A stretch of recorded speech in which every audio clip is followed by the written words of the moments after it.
हुजूर को दफन करके लौटे, तदफीन से फारग हुए, कब्र मुबारक में उतारा, हुक्म पूरा किया। कहते हैं वापस आए तो जनाब अंस से सैयदा फातिमा कहने लगी, अंस तूने भी मेरे रसूल पे मिट्टी डाली है, अंस तेरी जुर्रत हो गई थी। फरमाते उस वक़्त फातिमा का पहला आंसू गिरा और फिर 6 महीने हुजूर के बाद हयात रही, मैंने उसके आंसू ही गिरते देखे। लोग सो जाते, वो हुजूर के रोज़े पे जाके बैठ जाती। कहते मैं समझाता बहलाता, लेकिन फातिमा कहती अली सब्र अपनी जगह, कर्म अपनी जगह। और मैं तुझे क्या बताऊं, बहन भाई पहले सारे चले गए, वालदा पहले छोड़ गई, अब हुजूर अलैहिस्सलातु सलाम ने भी पर्दा डाल लिया है, मुझे चार और जानिब कुछ दिखाई नहीं देता। कहते 6वां महीना था हुजूर के विसाल को। एक दिन मुस्कुराती हुई फातिमा घर आई रोजे से रात को बच्चों के साथ, तो शेर खुदा कहने लगे, मैंने कहा फातिमा बड़े दिनों के बाद मुस्कुराते देखा, क्या बात है?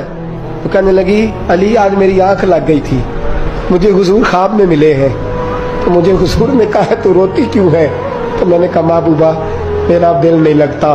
तो फरमाया बेटी तैयारी कर, तू मेरे पास आने वाली है। हजरत अली फरमाते बस फातिमा बीमार हुई, चंद दिन गुजरे तो मुझे बुलाया, कहने लगे अली वक्त जाने का आ गया है, ये अली के घर की है इज्जत अली से सुनते, नबी के घर की है इज्जत नबी से सुनते।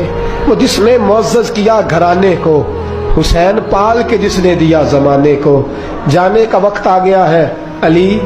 पहली बात तो यह है कि हुजूर की नवासी जनाब उमामा से शादी कर लेना, वो हुजूर को बड़ी प्यारी है।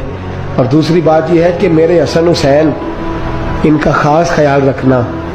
और तीसरे लफ्ज कहे तो हजरत अली तड़प के रोए, कहने लगी मैंने वक्त गुजारा है, आपकी हुकूक मेरी जिम्मेदारी थे, मैं इंसान थी भूल जाती थी, अगर मुझसे कहीं कोई कमी रह गई हो तो मुझे रज़ाए इलाही से दरगुजर करना, कहीं मैं हुजूर के सामने जाके शर्मिंदा ना हो जाऊं। शेर खुदा करम अल्लाह ताला वजहुल करीम फरमाते मैंने हाथ थामा और मैंने कहा फातिमा अली का बड़ा मर्तबा था, पर जो तेरी निस्बत से कमाल था वो तेरा ही था। तू कैसी बात करती है, तूने तो हद कर दी, शहजादी होके मेरे घर में खादिमों की तरह रही। हजरत फातिमा रज़ियल्लाहु ताला अन्हा का दूसरा हुक्म ये हुआ कि मुझे रात को दफनाया जाए।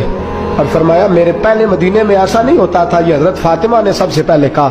फरमाया मेरी चारपाई के साथ लगा के ना शाखें, चारपाई के साथ तो ऊपर ला के उन्हें ऊपर से बांध देना, और उन शाखों के ऊपर एक कपड़ा डालना, मेरे कफन पर भी किसी की नजर न पड़े।